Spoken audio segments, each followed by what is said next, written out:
Mungu akubariki mahali pote unapotusikiliza kwenye redio hii, na tutasikiliza maneno ya Mungu kwa muda huu mfupi, na tuna imani kubwa kwamba itakubariki sana na itakuwa baraka kwako. Kwa majina naitwa mtumishi DMRC. Nimetokea katika mji wa Bukavu, na mahali hapa tutazungumza maneno ya Mungu kwa pamoja kadiri Mungu atakavyotuwezesha. Tunasalimu ndugu zetu walio mbali na karibu. Mtumishi Didier tunakusalimu na tunakutakia amani ya Kristo ikae pamoja nawe. Mtumishi Aristote vile vile tunawasalimu nyote. Mtumishi Amani Murula vile vile tunakusalimu, na nyote tunawatakia amani ya Kristo ikae pamoja nanyi. Vile vile hatuachi kumsalimia baba ambaye anaitwa Pastor Mumba pamoja na familia yote. Amani ya Kristo ikae pamoja nanyi.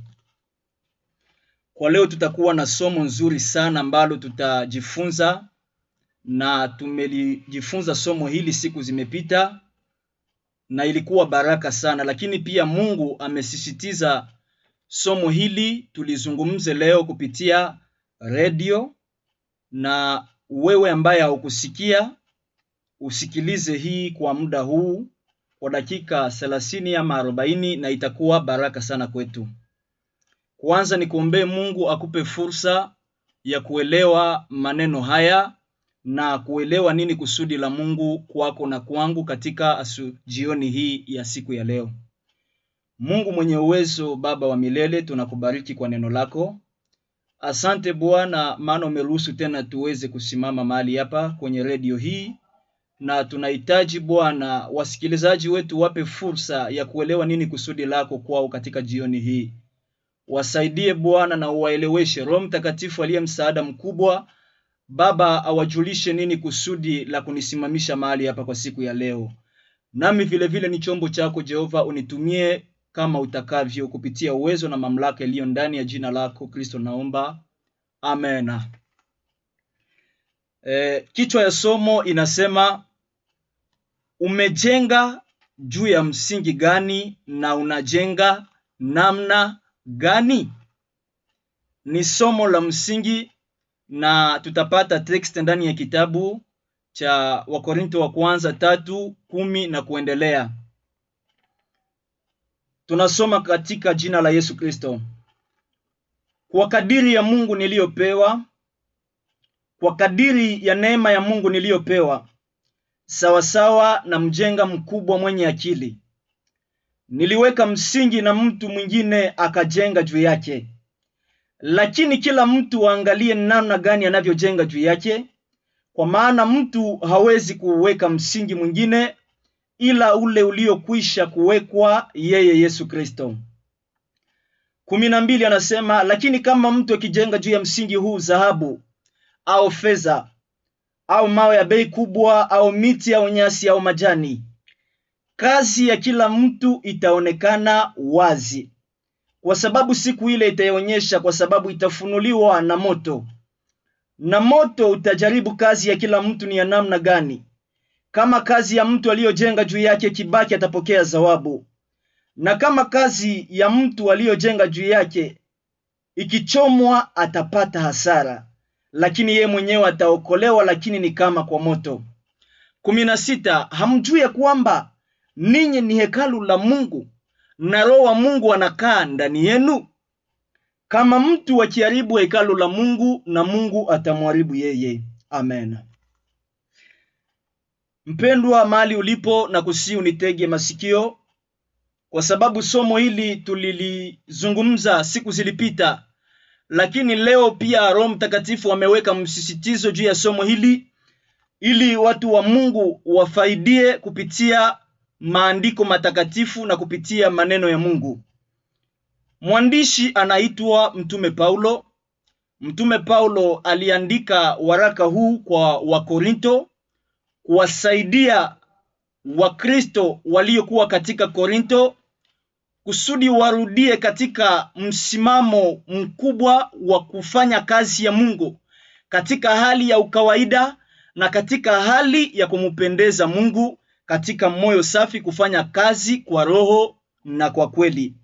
Kwa sababu katika Korinto kulikuwa na watu wengi ambao walijitenga na mapenzi ya Mungu na kufuata mambo ambayo yalimchukiza Mungu.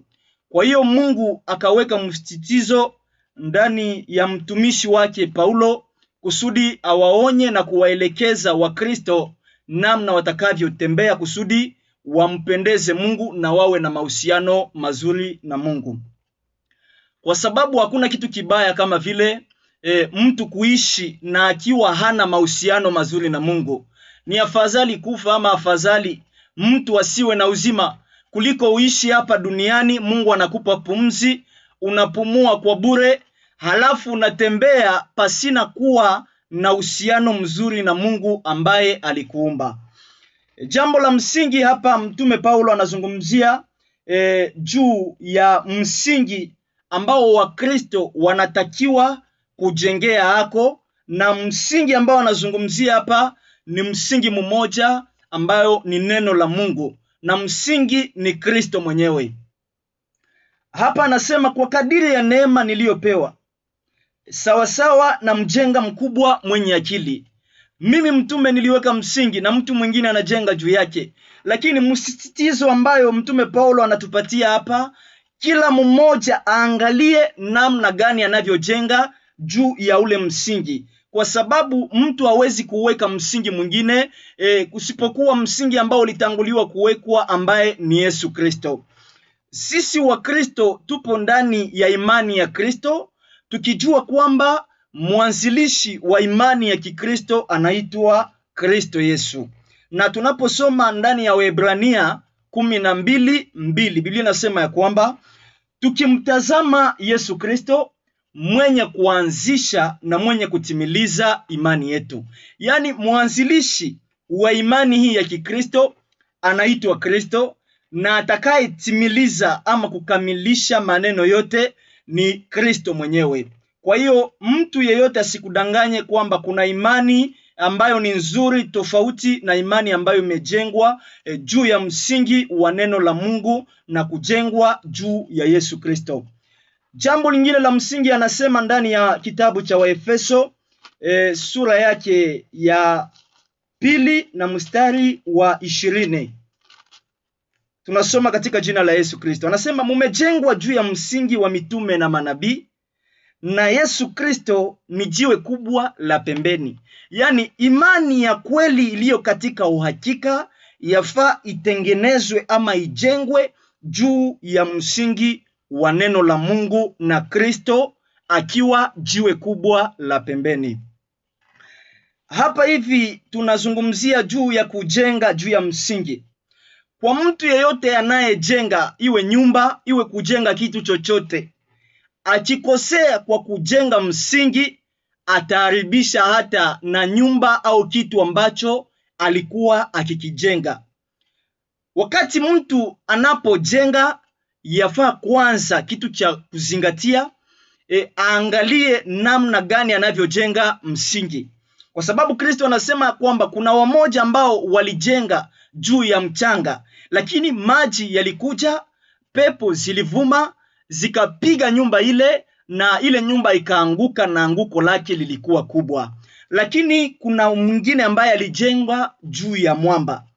Aliyejenga juu ya mwamba, wakati pepo zilipiga, wakati mvua ilinyesha, ilipiga nyumba ile lakini haikutikisika kwa sababu ilikuwa imejenga juu ya mwamba, na mwamba tunayezungumzia hapa ni Yesu Kristo. Bwana akubariki na akupe ufahamu kwa maneno tutakayozungumza mahali hapa. Hiyo ni kitu kizuri kikubwa cha kuzingatia, ni mtu awe anajua na kuhakikisha kwamba imani yangu nimeijenga juu ya Kristo. Kwa sababu Kristo ndiye msaada katika maisha yetu. Na mtu yeyote anayejenga juu ya msingi ambaye ni Kristo, kitu cha kuzingatia, anafaa kujitenga na dunia. Labda utashindwa kunielewa, useme namna gani tutajitenga na dunia wakati tupo ndani ya dunia. Biblia inasema kwamba tupo ndani ya dunia, lakini hatuko watu wa dunia hii. Yaani wewe Mkristo pamoja nami tupo katika dunia, lakini kitu tutaelewa kila itwapo leo kwamba hatuko watu wa dunia hii. Kwa sababu ukiangalia mwenendo wa dunia, dunia inavyopeleka watu wanafurahia maneno ambayo ni yanamchukiza Mungu. Ndiyo maneno watu wote wanaoyafurahia. Watu wanafurahia hanasa, watu wanafurahia uzinzi, watu wanafurahia washarati, watu wanafurahia ulevi. Lakini haya yote yanamchukiza Mungu, na ndiyo maana dunia inapenda maneno hayo. Lakini kwa sababu wewe na mimi Mungu ametutoa katika dunia na kutufanya tuwe wa Kristo kwa damu ya mwana kondoo, yafaa kitu kikubwa tuzingatie kwa kujitenga na dunia. Yaani namna dunia inavyotembea, tujitenge na mwenendo na kila namna ya dunia. Mungu akusaidie, kwa sababu ni pointi ngumu sana, na ili mtu afikie kiwango cha kuweza kufanya maneno haya na kujitenga na dunia, ni mpaka Roho Mtakatifu aliye msaada mkubwa aweze kumwezesha. Kwa sababu Roho Mtakatifu tunamuita kila leo ili atusaidie, kwa sababu tuko wadhaifu na mwili ni mdhaifu, lakini roho ipo tayari siku zote. Lakini wakati Roho wa Mungu anapotuwezesha, nasi tutashinda na zaidi ya kushinda katika Kristo ambaye atutiaye nguvu. Hapa anazungumzia juu ya kujenga juu ya Kristo. Mtume Paulo naye alikuwa akifurahia hanasa za dunia, alikuwa mtesi wa kanisa, lakini anasema ndani ya maandiko, yote yaliyokuwa faida kwangu mimi mtume niliyahesabu yote kuwa kama hasara kwa faida ya kumjua Kristo. Yaani kwa faida ya kumjua Kristo unaweza ukaacha hata wizi hata kama unaupenda. Kwa faida ya kumjua Kristo unaweza ukaacha hata uuaji hata kama ulikuwa ukifaidia kwa kuua watu ili upate pesa. Lakini kwa faida ya kumjua Kristo unaweza ukayaacha na kujiweka ndani ya imani kinaganaga ili uwe na mahusiano mazuri pamoja na Mungu. Hatuna muda mrefu sana kwa siku ya leo, lakini tutazungumza pointi kubwa ya pili, na ambapo ndipo mna msingi wa somo letu kwa siku ya leo. Jambo la kwanza ni unajenga juu ya msingi gani? Na jambo la pili, unajenga namna gani? Yaani uwe unajioji maswali haya kila itwapo leo, unapolala, unapoamka, waza, nimejenga juu ya msingi gani na nimejenga namna gani? Kujenga inategemea na mtu anayetembea na Mungu, kuwaza, kutafakari, kufanya evantere juu ya maisha yake. Kwa sababu sisi wanadamu tunapata sana muda wa kufanya evantere juu ya kazi zetu za mikono, na nikasema siku zilipita kwamba mwa ile evantere hatukose yake. Unayowaka jitahidi hata sanfura kama ilipotea uione, lakini hatupati muda wa kufanya evantere kwa ajili ya mioyo yetu na kuwaza juu ya maisha yetu na kuwaza namna gani tunatembea pamoja na Mungu. Ukiwaza hiyo katika maisha, utakuwa unafanya jambo kubwa la kukusaidia, la kukuelimisha na la kufanya uwe mtu sahihi mbele za Mungu. Na hata kama dunia ikikuchukia kwa sababu unajitenga na njia zake, Mungu akikufurahia yatosha. Yaani hata ulimwengu ukuache, ukukatae, Mungu yeye akikuwa pamoja nawe, utaendelea, na Mungu aliyekuwa pamoja naye atakuwezesha na atakutia nguvu. Tunaendelea kusema hivi, inambidi pia mtu aliyejenga awe na msimamo katika yule aliyemwamini. Wewe unajenga juu ya Kristo, lakini msimamo wako bado haujautangaza kwa Kristo yule uliyemwamini. Kuna watu wengi ambao wana imani lakini hawapo ndani ya imani. Wanamtangaza Kristo kwa midomo, lakini mioyo yao iko mbali na Kristo. Wanajidai kwamba wanamwamini Kristo, lakini ukitazama mioyo yao iko mbali na Mungu. Wafarisayo walikuwa ni watu ambao walikuwa wakikiri Kristo kwa midomo, lakini mioyo yao na imani yao ilikuwa mbali na Mungu. Ilikuwa mbali na Mungu. Akasema, mnaniabudu bure kwa sababu ninyi mnafundisha mafundisho yaliyoagiziwa na watu kuliko kufuata na kuishi ndani ya neno la Mungu. Ondoa mambo ya kuwaza juu ya kumsifu Mungu, kumwabudu, kuomba, kufunga bila kuwa na uhusiano mzuri kati yako wewe na Mungu. Tafuta sana kila itwapo leo uwe na uhusiano bora na Mungu. Unaweza ukahudumia, ukaimba vizuri, watu wakabarikiwa, ni vizuri. Ukatoa, watu wakabarikiwa, ni vizuri. Ukauza sijui kitu gani kwenye kanisa, watu wakabarikiwa, ni vizuri. Ukaimba mpaka watu wakajazwa, ni vizuri. Lakini waza, unatembea namna gani na Mungu?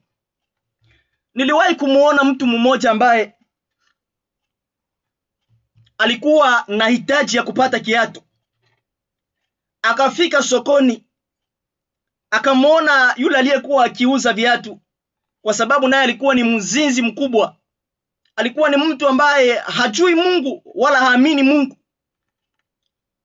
Akamuuzia kiatu, lakini kulikuwa kuna pesa ambazo zilikosekana. Huyo mtu akamwambia, hivi hauna kiatu cha kwenda kuimba kwenye mkutano?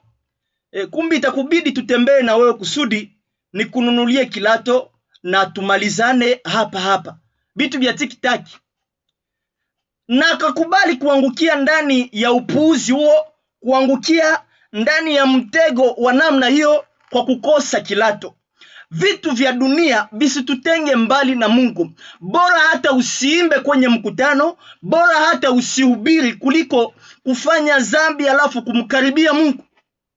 Kuliko kwenda kwa wafumu halafu kumkaribia Mungu.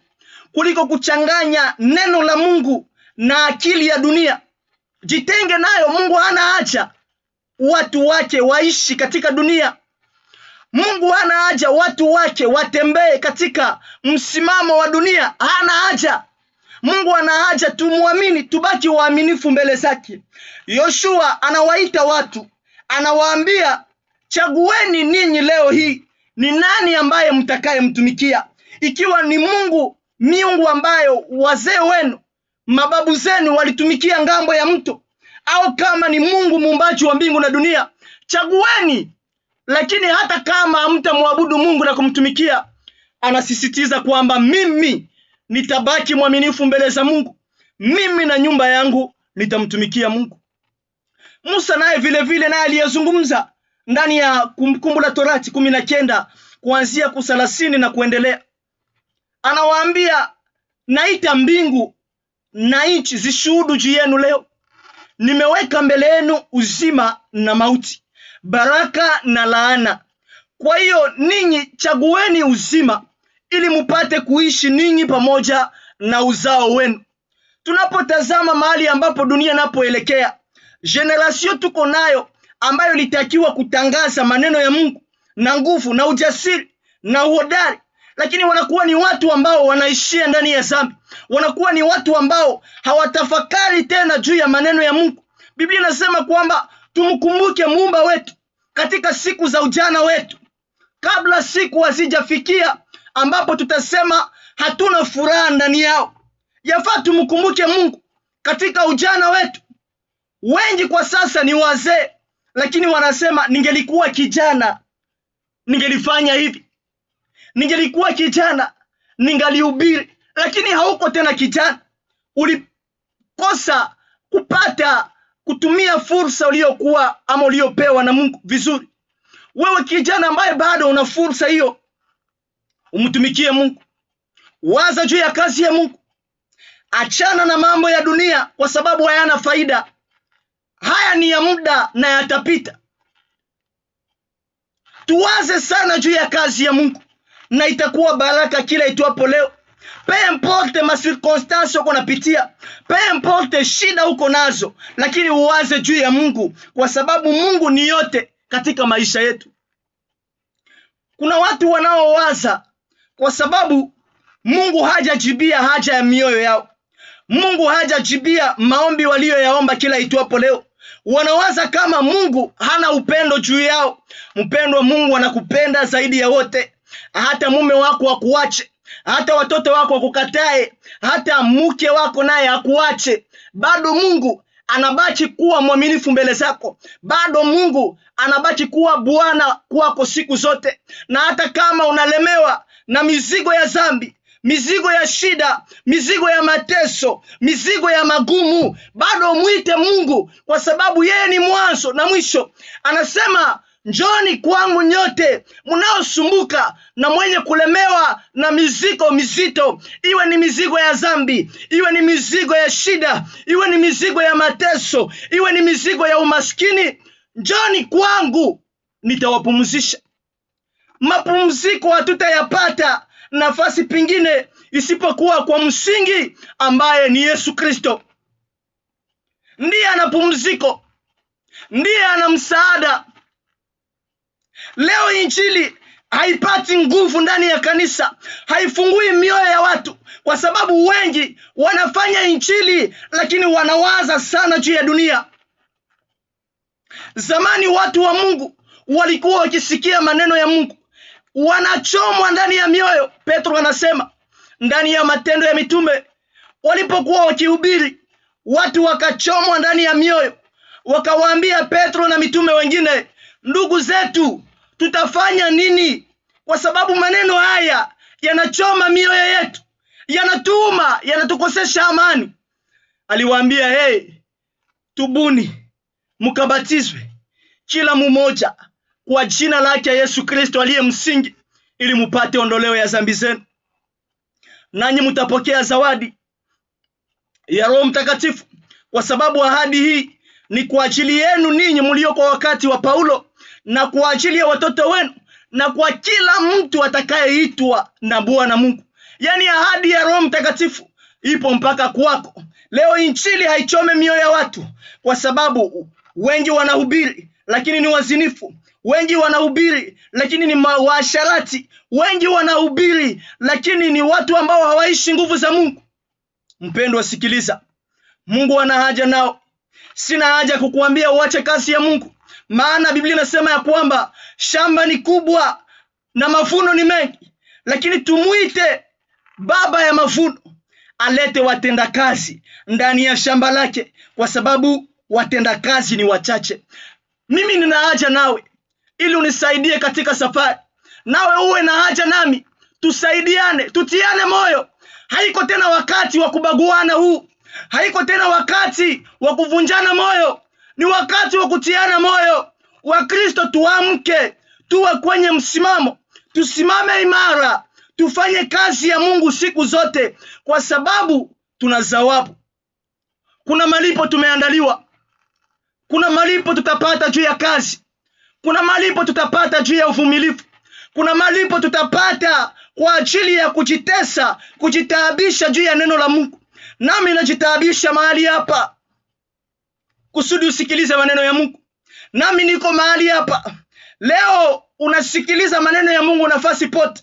Wamoja wamejaliwa neema kusikia kwenye njia, barabarani, kwenye sokoni, wengine kwenye radio kama nilivyo hapa, na wengine hata banabapatia maneno ya Mungu mpaka hospitali kwenye biko. Haya yote ni kukuonyesha kwamba hautakuwa na maneno ya kujitetea mbele ya mhukumu wa haki, kwa sababu utaambiwa, utaonyeshwa picha, maneno ya Mungu uliyasikia kila leo, lakini ukayapuuzi, haukuyaamini, haukuyakubali, haukubatizwa, haukujitenga na dhambi, haukuachana na maovu, haukuachana na dunia.